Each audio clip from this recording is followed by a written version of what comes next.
और एक और सबसे अहम इशू है जिसकी तरफ तवज्जो करना बहुत ज़्यादा ज़रूरी है।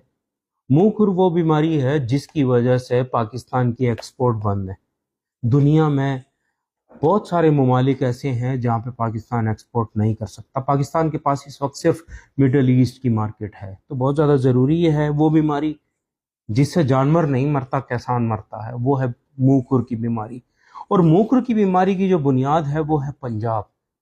हमने उसके लिए इन्हें बारहा सजेशंस दी हैं कि जनाब, पंजाब 70% लाइव स्टॉक का मालिक है और जब पंजाब से खरीदारी करके चारों सूबों के किसान जानवर लेके जाते हैं तो बीमारी सफर करती है और उन सूबों के अंदर भी आ जाती है। तो बहुत ज़्यादा ज़रूरी ये है कि हम मुंह खुर को नापैद करने के लिए वैक्सीन के प्लांट लगाएं।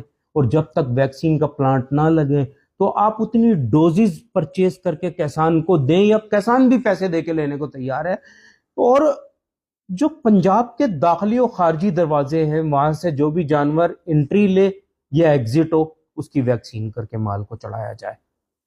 जानवर का भी पासपोर्ट बन जाए कि ये जानवर की इतनी वैक्सीनेशन हुई है, इतना ये फला फला बीमारी में आया, उसकी आइडेंटिटी होनी चाहिए जानवर की। और जो पंजाब की मंडियां हैं, यकीन जाने हम पंजाब की मंडियों से खरीदारी करते हैं, जो जानवर हमारे फार्म पे आता है और उसकी हम अगर वैक्सीन ना करें तो 4 दिन बाद मुंह खुर में आ जाता है। और उससे फिर क्या होता है? जानवर तो मरता ही मरता, किसान भी मर जाता है साथ में, क्योंकि वो माशी तौर पर तबाह हो जाता है।